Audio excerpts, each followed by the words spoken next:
Hola doctores, buen día. Soy el doctor Guevara Zavala Excel David, residente de tercer año de la especialidad Imagenología Diagnóstica y Terapéutica del Hospital General del Centro Médico Nacional La Raza.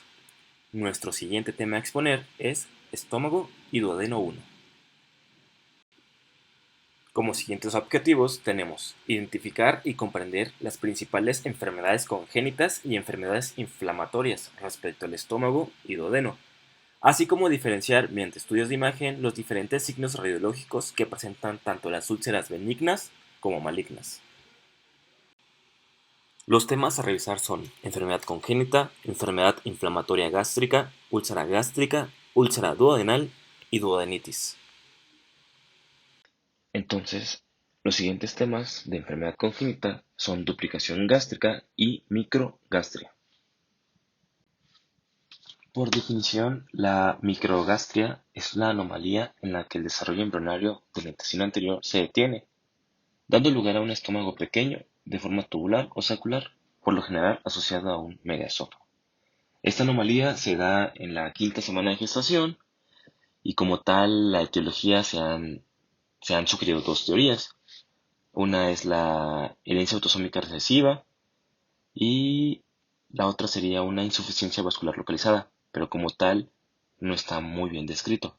Respecto a las anormalidades asociadas a esta patología, encontramos la atresia duodenal, la malrotación intestinal, hernia hiatal, asplenia, defectos del cierre de la médula espinal, anomalías del sistema cardiovascular, respiratorio y genitourinario. Respecto a la clínica, podemos encontrar desnutrición, retraso del crecimiento, reflujo gastroesofágico, vómito postprandial, anemia por déficit de hierro y vitamina B12 y también malformaciones en miembros torácicos. ¿Qué datos por imagen vamos a encontrar? Respecto a una serie esófago-gastrodenal, vamos a tener un estómago con forma tubular o sacular, que va a estar disminuido de tamaño, puede haber reflujo gastroesofágico o una dilatación del esófago distal.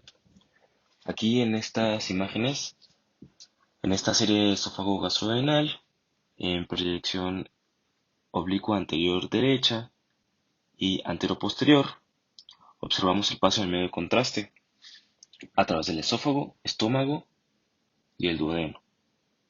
Como dato positivo encontramos en la imagen A es que el estómago se va a encontrar alterado en su eje y en su morfología, secundario a una disminución del diámetro longitudinal. En la imagen B se trata de una proyección anteroposterior donde se observa ascenso del medio de contraste hacia la porción cervical del esófago, entendiendo como un reflujo gastroesofágico secundario a la microgastria. Como siguiente tema tenemos la duplicación gástrica. Por definición es una malformación congénita constituida por una pared de músculo liso y revestimiento mucoso de tipo gastrointestinal. Respecto al orden de frecuencia de la duplicación a nivel del tracto digestivo, encontramos que principalmente se va a encontrar ileal, posterior colónico, gástrico, duodenal y esofágico. En esta imagen tenemos una muestra de patología donde al paciente se le reseccionó un segmento del estómago, evidenciándose una lesión redondeada de aspecto quístico, esto en relación a un quiste de duplicación gástrico. La duplicación gástrica va a aparecer en el 2 al 9% de las duplicaciones entéricas. Para confirmar que un paciente tiene una duplicación gástrica, es necesario que tenga una continuidad de la pared del quiste con el estómago, una capa de músculo liso alrededor del quiste compartido con el estómago. El quiste y el estómago comparten el suministro de sangre común y que el quiste tenga revestimiento epitelial del tracto gastrointestinal o vía respiratoria. En la clasificación lo podemos encontrar como quística, tubular y tubuloquística, si comparten las mismas características. En la quística tenemos que es la más común, que va a ser quiste de duplicación, hasta en un 94%, que no va a comunicar con la luz del estómago. La tubular va a ser menos común y usualmente comunica con la luz del estómago. La duplicación gástrica va a ser más frecuente en la curvatura mayor del estómago. La duplicación gástrica es una entidad poco frecuente. Se van a encontrar menos de 200 casos publicados. Va a ser más frecuente en las mujeres que en el hombre. Y generalmente son diagnosticados en niños que en adultos. En la clínica vamos a encontrar a pacientes totalmente asintomáticos o sintomáticos en los que se encuentra el vómito, tumor abdominal, un dolor abdominal. Y los síntomas menos comunes van a ser inflamación de la mucosa, sangrado, peritonitis, principalmente. En los datos por imagen de la radiografía de abdomen vamos a encontrar un tumor de densidad 3 que puede desplazar el intestino delgado grueso y puede o no tener calcificaciones en sus paredes. En la imagen de la derecha tenemos una radiografía anteroposterior de abdomen, donde señalado por las flechas negras encontramos una lesión, una imagen redondeada, de bordes bien definidos, densidad 3, homogéneo, que genera un efecto de volumen sobre asas de intestino, el intestino grueso igual, esto en relación a un quiste de duplicación gástrica. En el ultrasonido vamos a encontrar una lesión quística, una capa interna ecogénica que va a ser la mucosa y una capa externa hipoecogénica que va a ser la muscular propia. En nuestro Hospital General de Centro Médico Nacional La Raza encontramos un paciente donde se le realizó un ultrasonido en escala de grises con transductor convexo, donde encontramos una lesión redondeada, de bordes bien definidos, homogénea. Se tomaron las medidas, sus diámetros mayores fueron de 48 milímetros por 33 por 45 milímetros, dando un volumen aproximado de 39 centímetros cúbicos. Esto en relación a un quiste de duplicación no comunicante de la curvatura menor del estómago. En la serie esófago-gastroduodenal va a depender si la lesión es tubular o quística. En la tubular encontramos un depósito de contraste que comunica principalmente con la luz gástrica y quística si tiene un defecto de llenado de la porción gástrica contigua al quiste.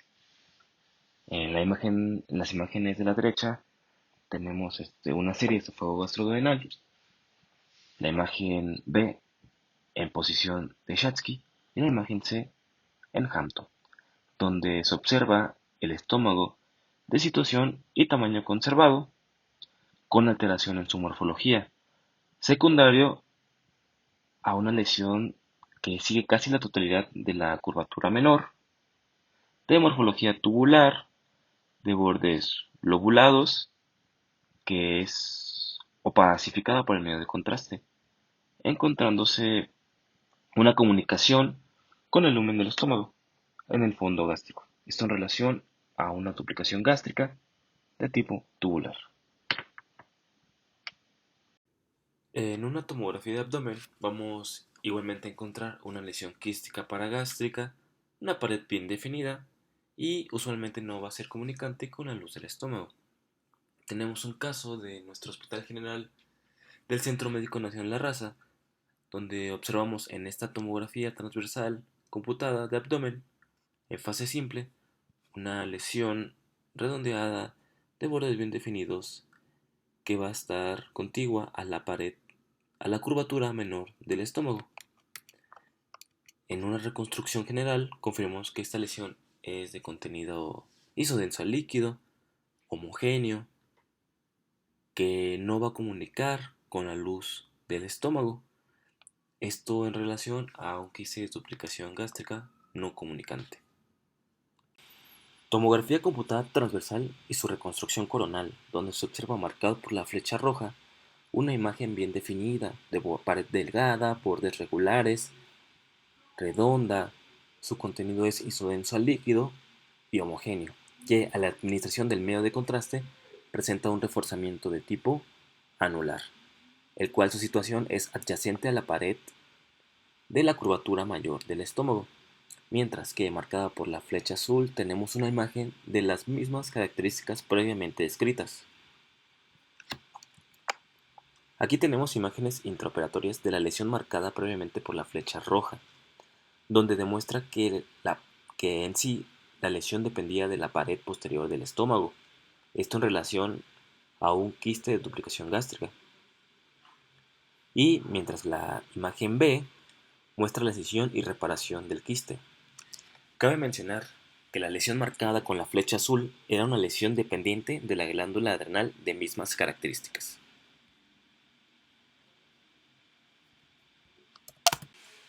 Y como último ejemplo, tenemos marcado con la letra A y B una tomografía computada transversal y su reconstrucción coronal, donde como dato positivo marcado por las flechas blancas, vemos una imagen de bordes bien definidos, ovoidea, que está pareciera bilobulada, de contenido homogéneo e isodenso a líquido, donde en la reconstrucción coronal vemos que está en contacto estrecho con la curvatura mayor del estómago, esto en relación a un quiste de duplicación gástrico.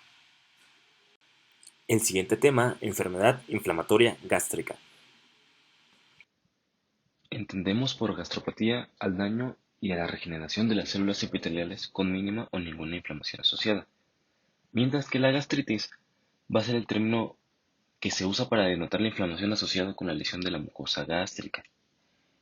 Este término usualmente se usa posterior a endoscopía o a datos por imagen. Sin embargo, se requiere una evidencia histológica para su confirmación. Vamos a entender dos clasificaciones, la aguda y la crónica. La aguda principalmente va a ser dada por infiltración de neutrófilos, mientras que la crónica van a ser células mononucleares, principalmente linfocitos, células plasmáticas y macrófagos. Tenemos diferentes referencias que van a clasificar a la gastritis. La primera va a ser etiológica, la segunda puede ser una clasificación basada en criterios etiológicos, endoscópicos y patológicos, y también tenemos una clasificación de Sidney para la gastritis. Gastritis por Helicobacter pylori. Esta es una bacteria gram negativa, espiral de crecimiento lento, que va a ser móvil y va a tener un tropismo por el epitelio gástrico y cuya característica bioquímica más importante va a ser la producción de ureasa. Va a tener una elevada tasa de colonización en los países de vías de desarrollo hasta un 80%, aproximadamente en 85% va a tener una enfermedad ulcerosa gástrica y en un 95% duodenal. Su vía de transmisión es fecal oral, tiene la misma prevalencia tanto en hombres como en mujeres y afecta a 2/3 de la población mundial. Este tipo de entidad afecta principalmente a los adultos, aunque a partir de los años 90, durante varios estudios a través del tiempo, se ha demostrado que este microorganismo también coloniza la mucosa gástrica de un paciente pediátrico. Lo podemos dividir en aguda y crónica. La aguda es generalmente son asintomáticos, pueden presentar náuseas, dolor en el epigastrio o una dispepsia leve, mientras que la crónica igualmente pueden ser asintomáticos, pueden tener o manifestarse como una úlcera péptica, atrofia gástrica, un SEA gástrico o hasta un linfoma de tejido linfoide asociado a la mucosa, o abreviado MALT. En la fisiopatología, esta bacteria va a colonizar la mucosa gástrica, se va a adherir a células epiteliales únicamente, va a predominar en zona antral en etapas tempranas, va a inhibir los transportadores de bicarbonato mediante la ureasa, que a su vez va a causar una inflamación directa sobre células epiteliales, que no están muy bien determinadas, produciendo una exagerada gastrina, una precipitación de la secreción gástrica y la somatostatina se va a encontrar disminuida. Esta producción excesiva de gastrina va a generar una inflamación prolongada que va a disminuir las células G y las células parietales, disminuyendo así la producción ácida. Facilita la migración hacia el cuerpo con frente al avance atrófico que va a generar esta bacteria, y ya en pacientes que no están tratados o en pacientes muy crónicos va a generar metaplasia. En el diagnóstico por imagen tenemos que en la serie esófago-gastrodenal vamos a encontrar un engrosamiento o lobulación de los pliegues gástricos que van a ser mayor a 4 milímetros, que principalmente va a afectar al antro o al cuerpo.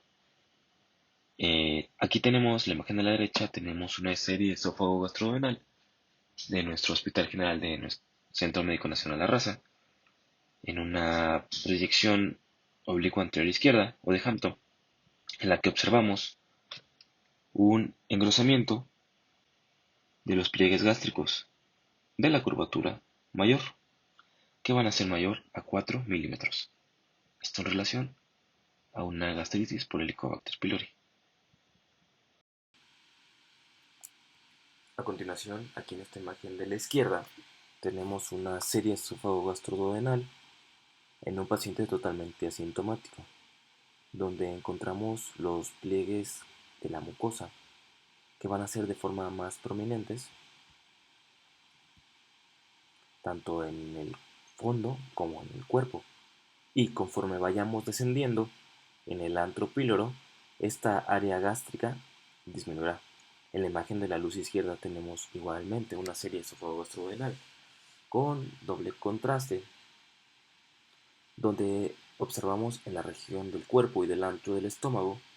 Como dato positivo encontramos que el patrón mucoso o área gástrica del antro es más prominente que la del cuerpo, el cual está señalada pues, por las flechas blanca y negra.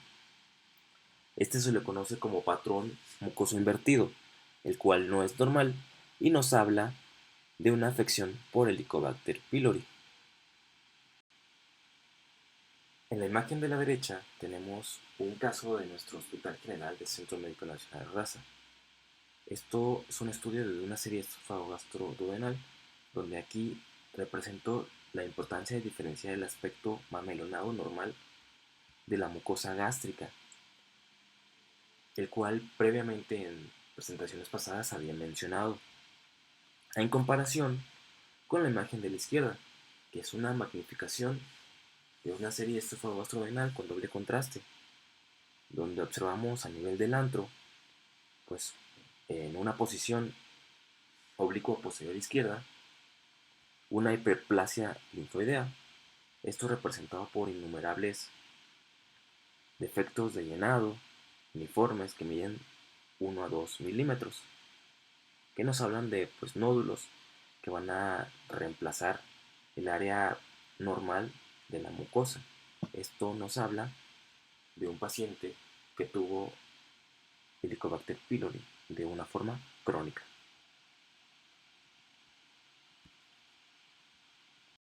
En la tomografía computarizada vamos a encontrar un engrosamiento circunferencial del antro o de la pared gástrica.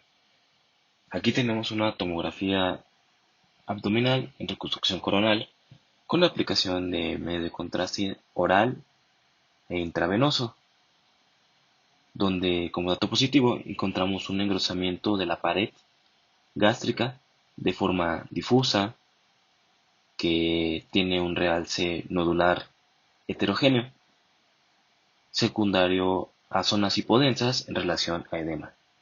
Esto en un paciente por gastritis por Helicobacter pylori. Gastritis hipertrófica. La gastritis hipertrófica es un trastorno caracterizado por agrandamiento de los pliegues del cuerpo y del fondo gástrico, observados endoscópicamente o mediante estudios de imagen. Tenemos que saber que la palabra hipertrofia es un aumento en el volumen o tamaño de un órgano, mientras que la hiperplasia es un aumento en el número de células. Principalmente vamos a revisar el síndrome de Zollinger-Ellison y la enfermedad de Menetrier. La enfermedad de Menetrier es una entidad clínica rara de etiología desconocida, que se caracteriza por hiperplasia foveolar gástrica asociada a pérdida secundaria de proteína. Generalmente es de etiología desconocida. Vamos a tener pliegues mucosos gástricos gigantes en fondo y cuerpo, una capacidad de secreción ácida disminuida, y un estado de pérdida de proteínas resultante de una hipoalbuminemia. Respecto a su epidemiología, vamos a encontrar que este tipo de entidad va a afectar principalmente a adultos. En un rango de 30 a 60 años va a haber un predominio por hombres y principalmente va a afectar a la raza blanca. Puede encontrarse infecciones asociadas como citomegalovirus, Helicobacter pylori, Giardia intestinalis. Respecto a la fisiopatología, no está muy bien comprendida. Se piensa que involucra señalamiento aumentado del receptor, del factor de crecimiento epidérmico, una proliferación de células epiteliales. Y respecto a la clínica, vamos a encontrar que el síntoma más frecuente va a ser un dolor en epigastrio, hasta en un 65%. Va a haber anorexia, astenia, pérdida de peso, edema, vómito, entre otros síntomas infrecuentes. En los datos por imagen, en una serie de esófago gastrodental, vamos a encontrar un engrosamiento de pliegues en cuerpo y fondo de predominio en curvatura mayor. En esta imagen tenemos una magnificación de una serie esófago gastrodental en proyección de Hampton, donde se observa engrosamiento de los pliegues gástricos de morfología tortuosa, con predominio en curvatura mayor y en cuerpo. En la tomografía que vamos a encontrar igualmente engrosamiento de pliegues y una tortuosidad.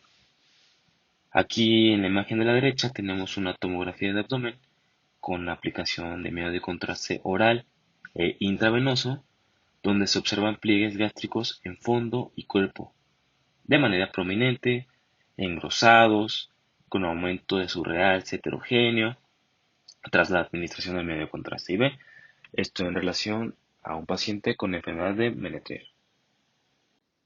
El síndrome de Zollinger-Ellison, por definición, es la enfermedad ulcerativa secundaria por la hiperglacinemia por un tumor neuroendocrino.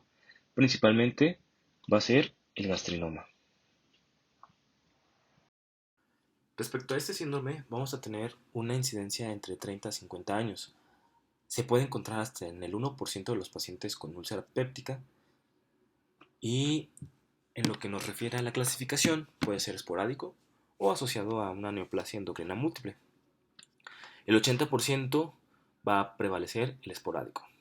No va a estar asociado a antecedentes serofamiliares y respecto a su tamaño puede ser, usualmente es mayor a 2 centímetros, mientras que el asociado a neoplasia endocrina múltiple generalmente es menor a 2 centímetros. Del 60 al 90% de los gastrinomas se encuentran ubicados dentro del triángulo de los gastrinomas. Esto abarca desde la segunda y tercera porción del duodeno, la unión del cuerpo y cuello del páncreas y la unión del cístico y el conducto hepático común.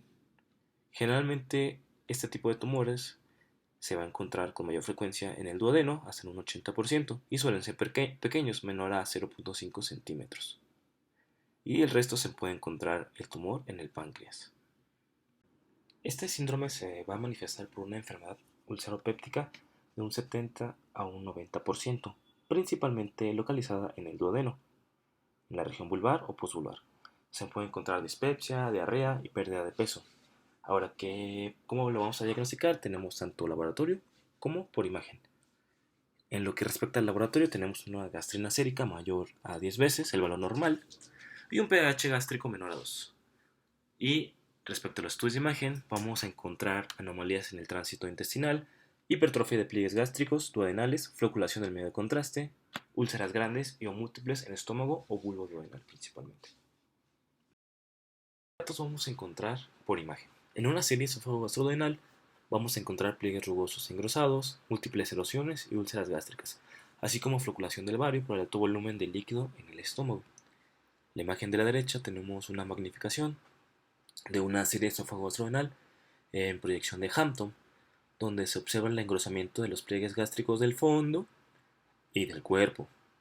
En forma longitudinal, son irregulares y llegan hasta el antro. Esto en relación a un paciente con síndrome de Zollinger-Ellison.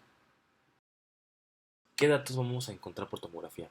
La imagen de la derecha tenemos una tomografía computada de abdomen transversal en fase simple con administración del medio de contraste por vía oral positivo, donde como dato positivo observamos el gran engrosamiento de los pliegues de manera difusa a través de toda la mucosa gástrica. También en, una, en esta tomografía computada con administración de medio de contraste de abdomen, observamos como dato positivo, marcado por la flecha blanca, una imagen hiperdensa, de bordes bien definidos, que se encuentra adosada a la tercera porción del duodeno. Esto en relación a un gastrinoma en un paciente con síndrome de Zollinger-Ellison. Gastritis atrófica.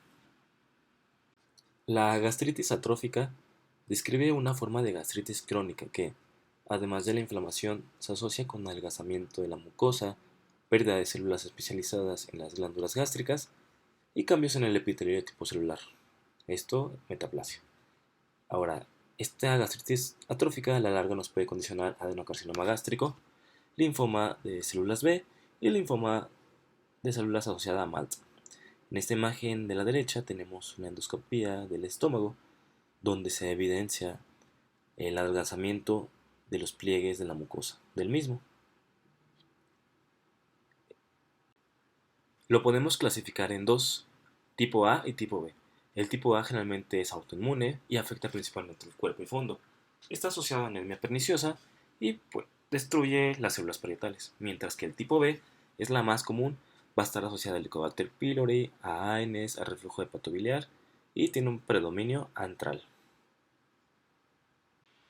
La gastritis atrófica generalmente va a tener un curso. Primero vamos a encontrar una mucosa histológicamente normal. Posteriormente vamos a encontrar una gastritis superficial que va a estar limitada hasta la lámina propia. Al romper esta barrera se va a generar una gastritis atrófica, va a haber una distorsión y destrucción glandular y ya en casos muy crónicos va a generar una metaplasia intestinal.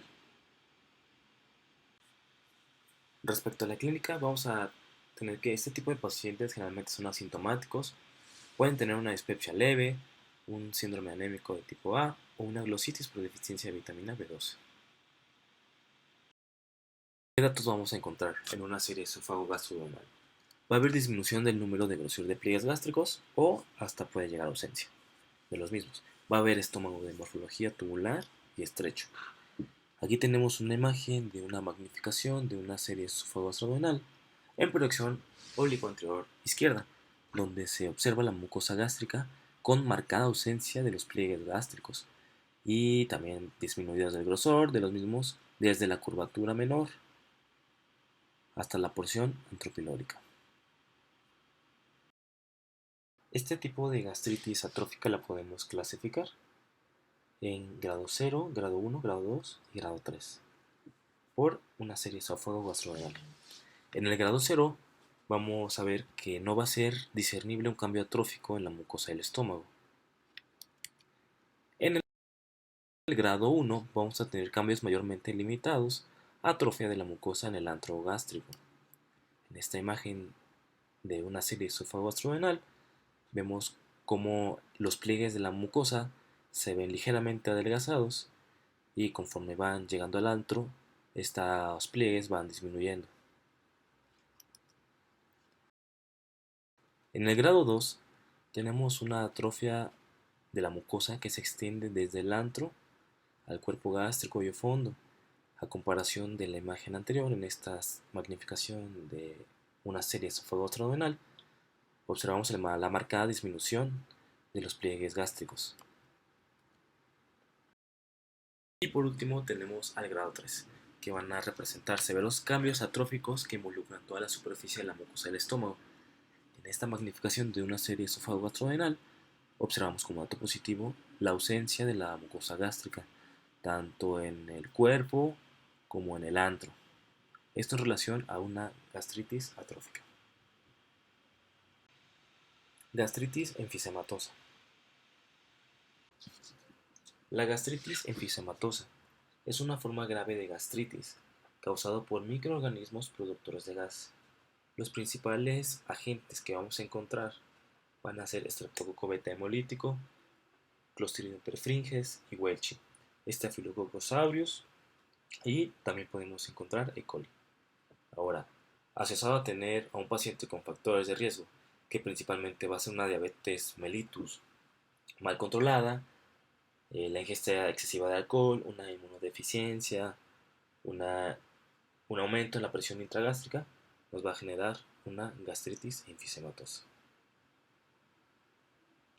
En lo que concierne al cuadro clínico, vamos a tener que este tipo de pacientes generalmente van a tener síntomas precoces muy específicos. Pueden tener náuseas, diarrea, pueden tener fiebre, vómito, hasta una hematemesis, dolor en epigastrio severo, un cuadro muy similar a una perforación de vista hueca o hasta un estado de choque.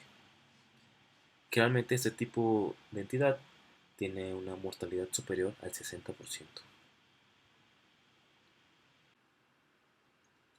¿Qué datos por imagen vamos a encontrar? En una radiografía de abdomen podemos encontrar una densidad tipo 1 rodeada por el estómago, extracción gracias perigástrica. Ahora, en esta imagen de la derecha tenemos una radiografía anteroposterior tóraco abdominal, donde como dato positivo en la topografía del estómago se observa una imagen de morfología en semiluna, de densidad tipo 1, que se encuentra alrededor del fondo gástrico. Esto en relación a una gastritis enfisematosa.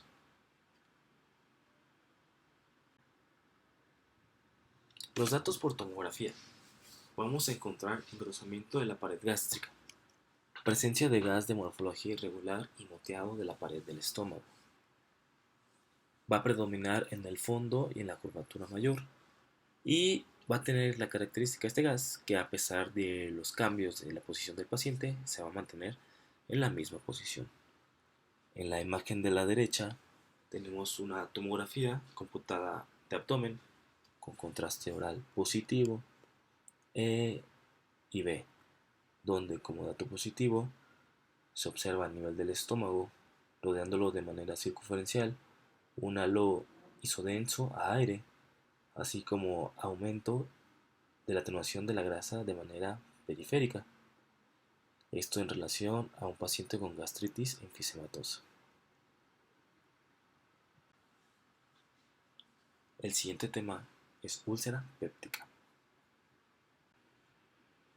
La úlcera péptica van a ser defectos excavados de la mucosa, que al menos afectan hasta la muscular de la mucosa, con capacidad de penetrar todo el espesor de la pared. La úlcera péptica. Esta enfermedad ulcerosa afecta a 4 millones de personas alrededor del mundo anualmente, reportándose en países desarrollados una frecuencia de 36 a 170 casos por cada 100.000 habitantes. En Estados Unidos se han encontrado 25 millones de personas que han padecido una úlcera péptica a lo largo de su vida. 500 a 800 mil nuevos casos anuales. El 70% de los casos se presenta entre los 25 y 64 años. Respecto al género, no ha demostrado como tal ser un factor determinante en la incidencia de la úlcera péptica, debido a que diversos estudios han tenido resultados inconsistentes. Algunos estudios muestran con mayor tendencia al sexo masculino, pero esta tendencia generalmente no es significativa.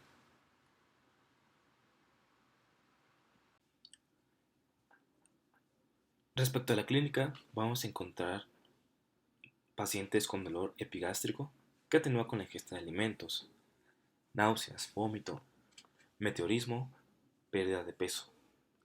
La úlcera péptica es la causa más frecuente de hospitalización por hemorragia del tracto digestivo alto, aquí en México. A pesar de que la incidencia de complicaciones agudas ha disminuido en las últimas décadas, el patrón epidemiológico ha mostrado poco cambio. También la introducción de nuevos fármacos para el tratamiento de dispepsia y erradicación del Helicobacter pylori ha contribuido a una disminución de la incidencia de úlcera péptica no complicada. Entonces, principalmente tenemos la perforación en un 5%, la hemorragia hasta en un 15% y la estenosis plórica va a ser la menos frecuente de un 2 a un 4%. En los datos por imagen, en una serie esófago-gastroduodenal, vamos a encontrar que los signos de una úlcera pueden ser benignos o malignos. En los benignos encontramos la protrusión fuera de la luz, la línea de Hampton, el collar ulceroso, montículo ulceroso, confluencia de los pliegues de la mucosa y una curación de la úlcera.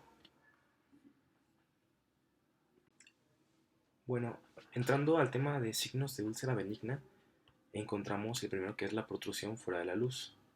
En la imagen de la derecha tenemos una magnificación de una serie esófago-gastroduodenal en proyección antero-posterior, donde, como dato positivo, se observa un depósito de contraste en la curvatura menor del estómago, de morfología ovoidea, bordes regulares y bien definidos, que protruye fuera del lumen gástrico.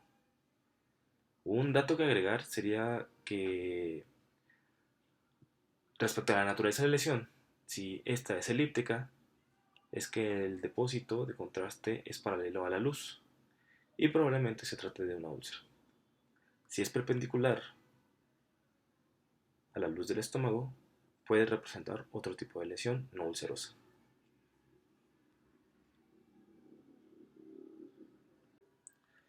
El siguiente signo que podemos encontrar va a ser la línea de Hampton. Va a ser producida porque la mucosa es más resistente a la digestión que la submucosa, por lo que la mucosa sobresale de forma paralela a la base del cráter. En la imagen de la derecha tenemos una magnificación de una serie esófago-gastroduodenal donde se observa, como dato positivo, un depósito de contraste en la primera porción del duodeno, de bordes bien definidos, con una línea radiotransparente paralela al eje del órgano. Esta línea radiotransparente va a ser la línea de Hampton, que es el edema de la mucosa. Esto en relación a un paciente con una úlcera duodenal de 50 años de edad.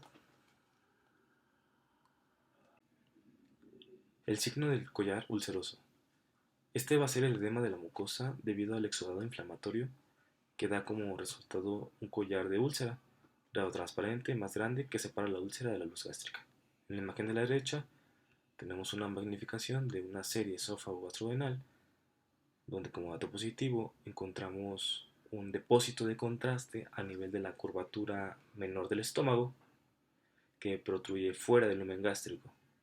Este va a tener morfología ovoidea hacia la periferia, que en su base con la curvatura menor va a presentar defectos de llenado en relación al nicho ulceroso. Esto nos quiere decir edema de la mucosa más prominente.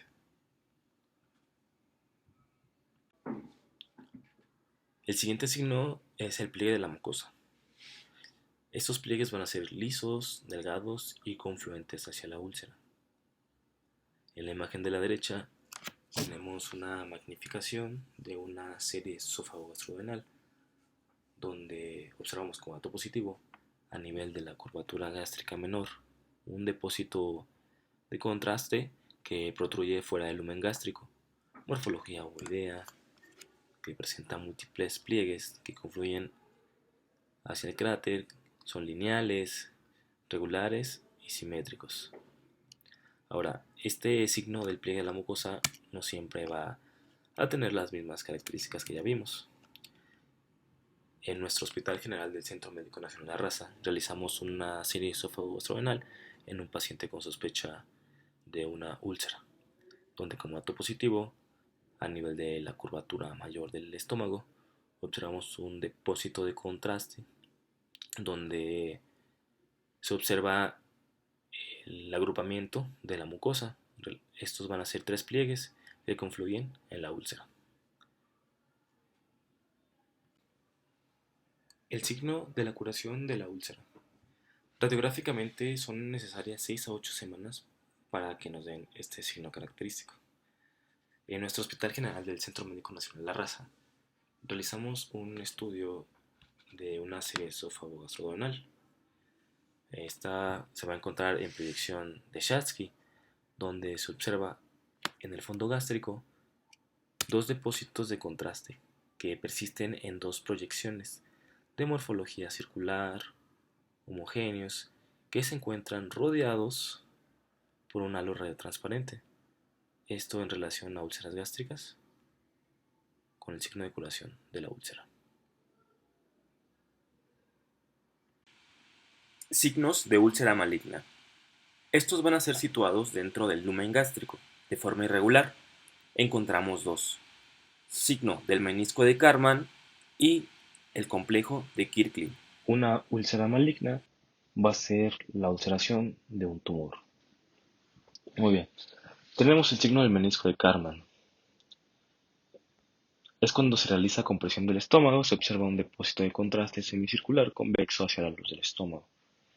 En esta imagen de nuestro Hospital General del Centro Médico Nacional de Raza, tenemos una serie esófago-abdominal, una magnificación en proyección anteroposterior, donde como dato positivo a nivel de la curvatura menor del estómago se observa un depósito de contraste homogéneo de convexidad hacia el lumen gástrico, rodeado por un halo radiotransparente en relación a un carcinoma gástrico que se está ulcerando.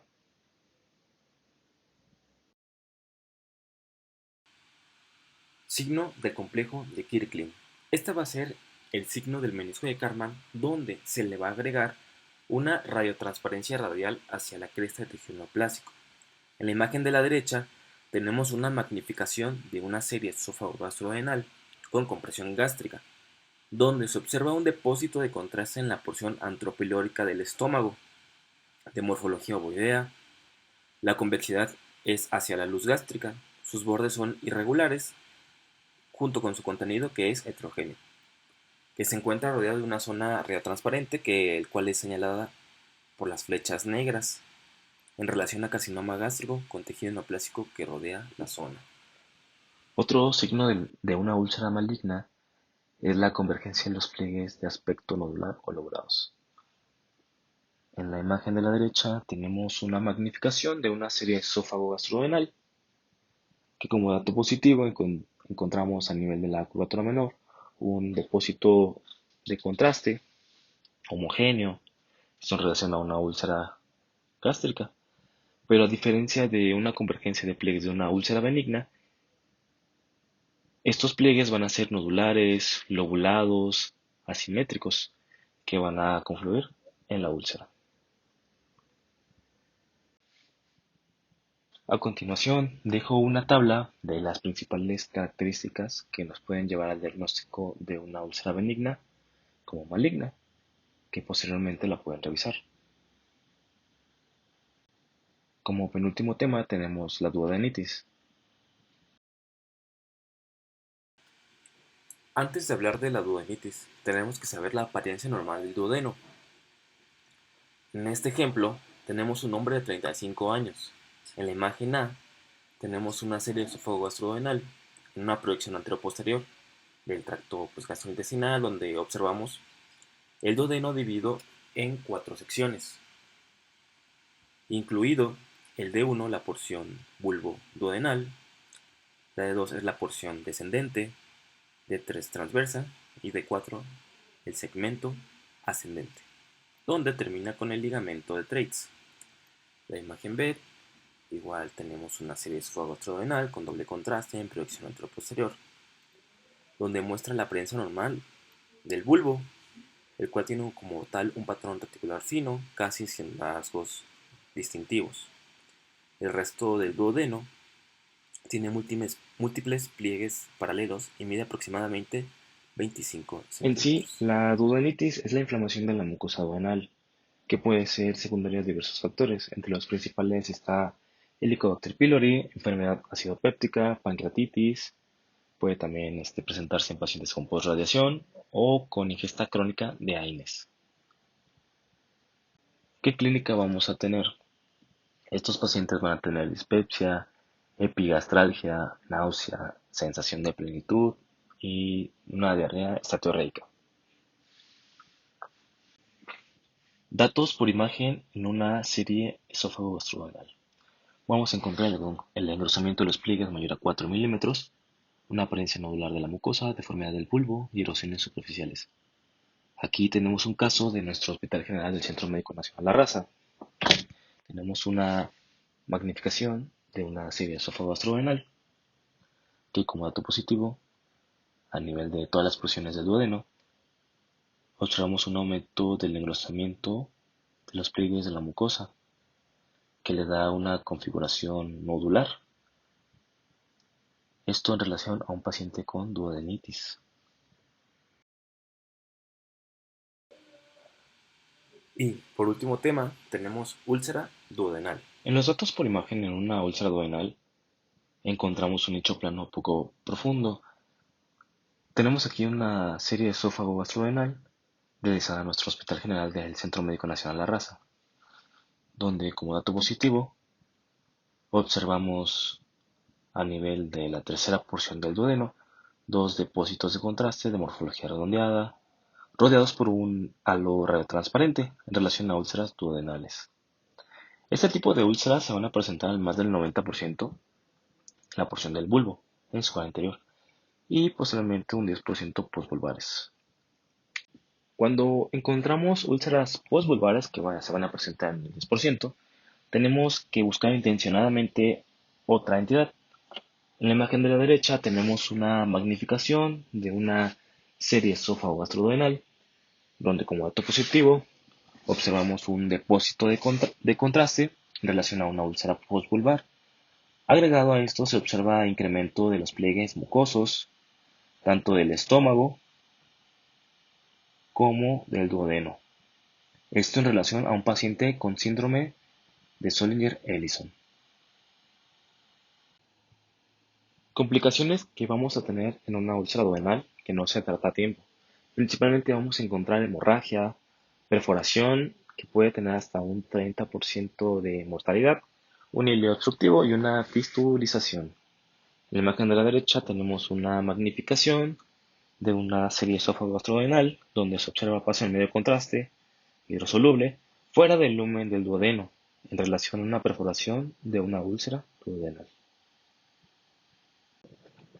Como conclusión, tenemos que los estudios de fluoroscopía con aplicación del medio de contraste al día de hoy continúan teniendo un papel fundamental para el abordaje diagnóstico de las enfermedades del tracto gastrointestinal, siempre que es realizado por un radiólogo experto y muchas veces son el primer estudio diagnóstico a nuestro alcance. Diagnosticar una enfermedad ulcerosa es de vital importancia, haciendo énfasis en pacientes que se realizan algún tipo de trasplante o que están con algún tratamiento con corticosteroides, ya que a la larga esto puede afectar su calidad de vida. A continuación dejo la bibliografía de mi presentación y muchas gracias por su atención.